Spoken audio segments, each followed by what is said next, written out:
नमस्कार.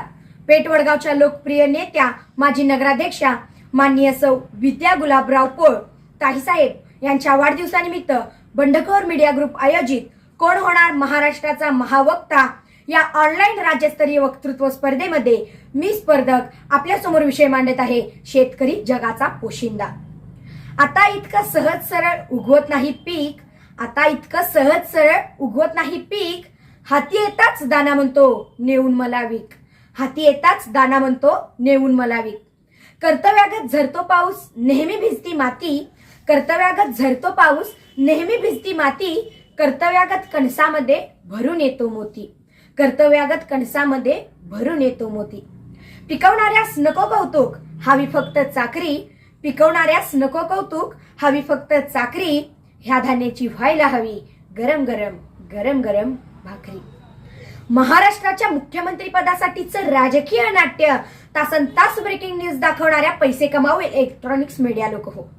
अहो जरा फिरवा की तुमची कॅमेरे उसाच्या पाचडीत हाडं गोठणाऱ्या थंडीत उस तोडणाऱ्या आया बहिणींकडे. दाखवा या जगाला जगाच्या पोशिंद्याचं शोषण आणि काळ्या बाजारात विकलं जाणारं आमचं राशन. दाखवा एकदा शेतकऱ्यांच्या पोरांच्या तुटलेल्या पाट्या आणि हरवलेली पुस्तकं नांगारलेल्या शेतात. शेतकऱ्याचं पाल्यामधलं जगणं दाखवा, रात्रंदिवस राबणं दाखवा आणि दाखवा कोवळ्या हातातील कोयते. लोकशाहीचं मरण दाखवा, शेतकऱ्याचं सरण दाखवा, कोरडं थाट थरण दाखवा, भ्रष्टाचाराचं पुरण दाखवा. विजेचा लपंडाव दाखवा, विहिरीचा तळ दाखवा आणि कर्जाच्या बोजाड्यात शेतकऱ्याच्या पाठीवर पडलेलं वळही दाखवा.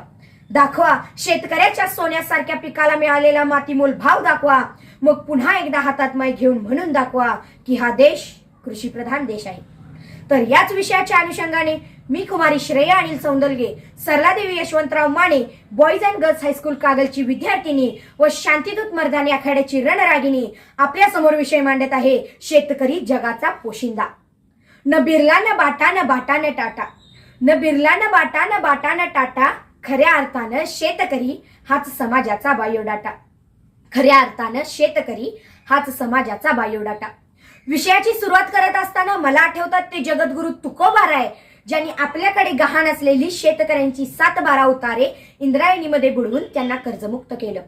विषयाची सुरुवात करत असताना मला आठवतात ते छत्रपती शिवाजी महाराज, ज्यांनी गवताच्या काडीला सुद्धा महत्व देऊन खऱ्या अर्थानं शेतकऱ्यांचं राज्य निर्माण केलं.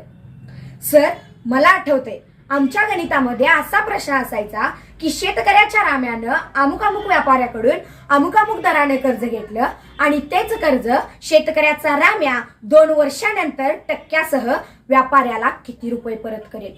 पण महोदय आम्हाला असा प्रश्न कधी आला नाही की अमुक अमुक व्यापाऱ्यानं अमुक अमुक दरानं शेतकऱ्याच्या राम्याकडनं कर्ज घेतलं आणि तेच कर्ज 2 वर्षानंतर तो व्यापारी शेतकऱ्याच्या राम्याला किती रुपये परत करेल.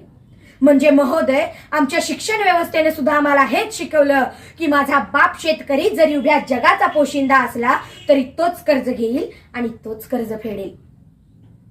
यावरूनच मी इंद्रजित भालेरावांची कविता ऐकली होती, त्याची ओळ मला आज येथे आठवली. लेतो अंगावर चिंध्या खातो मिरची भाकर, लेतो अंगावर चिंध्या खातो मिरची भाकर, काडी उसाची पाचट जगा मेळा या साकर, काडी उसाची पाचट जगा मेळा या साकर. काटा त्याच्याच कापाई त्याने काय केलं पाप, काटा त्याच्याच कापाई त्याने काय केलं पाप, कष्ट सारे त्याच्या हाती पण दुसऱ्यांच्या हाती माप, कष्ट सारे त्याच्या हाती पण दुसऱ्यांच्या हाती माप. मी ऐकलेली शेतकऱ्याची गाथा आणि माझ्या वास्तविक जीवनातील शेतकरी बापाची व्यथा अजिबात बदलली नाही मायबाप सरकार.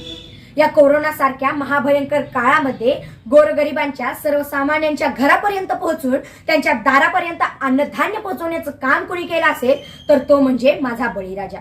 आपण डॉक्टरांचे आभार मानले, पोलिसांचे आभार मानले, ऑन ड्युटी सर्व शासकीय कर्मचाऱ्यांचे आभार मानले, मानलेच पाहिजे. पण आपण एकाला जाणून बुजून विसरलो, शेतकरी होय शेतकरी. कोरोनाला राष्ट्रीय आपदा मानून पीएम फंडातील सहकुशीने पैसे योगदान करणाऱ्याचे आपण कौतुक केले, पण आपल्या 3 एकर शेतातील 1 एकर जमिनीतील उत्पन्न गोरगरिबांना दान करणाऱ्या साताऱ्यातील एका शेतकऱ्याला मात्र आपण विसरलो. आता कोरोनाची कथा आणि माझ्या शेतकरी बापाची व्यथा संपेल हा चिंतेचा प्रश्न. अहो, विकासाचा नारळ फोडण्यासाठी तुम्ही आमच्याच जमिनी वापरल्या, मात्र खोबरं तर तुम्हालाच मिळालं आणि आम्हाला मात्र घोटभर पाण्यासाठी सुद्धा रडावं लागते. ही इथली खरी दयनीय अवस्था आहे. 1918 साली डॉक्टर बाबासाहेब आंबेडकरांनी small holding in India in remedies या पुस्तकातून असं लिहून ठेवलं होतं की जोपर्यंत शेती क्षेत्राला औद्योगिक दर्जा प्राप्त होत नाही आणि शेतकऱ्यांच्या मालाला योग्य तो भाव मिळणार नाही, तोपर्यंत शेती क्षेत्राचा विकास होणार नाही. म्हणजे आता यूपी बिहारमधून सुरू झालेलं आंदोलन पूर्ण भारतभर पेटून उठले. गेलेल्या राष्ट्रसभा आणि विधानसभा सुद्धा याच नावाने गाजल्या होत्या, तो म्हणजे आमचा इथला शेतकरी. राजकारणाचा कुकर, त्यातून येणाऱ्या आश्वासनाच्या शिट्ट्या आणि त्यात शिजणाऱ्या भ्रष्टाचाराच्या खिचडीमुळे आजपर्यंत माझ्या शेतकरी बापाचे पोट कधीच भरू शकले नाही. MSP वर बोलायला सरकार तयार नाही. मरते हे किसान मरने दो, सुशांत थोडी नाही. उजड़ते हे खेत खलिया तो उजड़ने दो, कंगना का मकान थोडी नाही. मग शेतकऱ्याच्या पोरांनी वावर आहे तर पावर आहे असं म्हणून हिंडत बसण्यापेक्षा आपल्या असलेल्या वावरामध्ये पावर कशी निर्माण करता येईल यावर विचार केला पाहिजे. तंत्रज्ञान नावाच्या बंदिस्त शब्दाला आपल्या बापाच्या म्हणजेच शेतकऱ्याच्या बांधापर्यंत कसं नेऊन पोहोचवता येईल यावरून विकासाला सुरुवात केली पाहिजे. शिक बाबा शिक, जगायला शिक. कुणब्याच्या पोरा आता जगायला शिक. जातील ही दिस, होईल ही ठीक. स्पर्धेच्या युगामध्ये टिकायला शिक. शिक बाबा शिक, जगायला शिक. गंगा की कसम यमुना की कसम, ये ताना बाना बदलेगा, रावी की रवानी बदलेगी. अगर जोश में होश होगा तो जालिम का जमाना बदलेगा. अगर जोश में होश होगा तो जालिम का जमाना बदलेगा. कुछ तुम बदलो, कुछ हम बदले, आओ मिलकर किसान की जिंदगी बदले. मग खऱ्या अर्थानं आपण म्हणू शकतो की माझा बाप शेतकरी, उभ्या जगाचा पोशिंदा. आपण ज्या गावामध्ये जन्मलो त्या गावची शेती, शेतीतील माती आणि मातीतील नाती ही नसानसातून बिनसली पाहिजेत. धन्यवाद. जय जवान, जय किसान, जय महाराष्ट्र.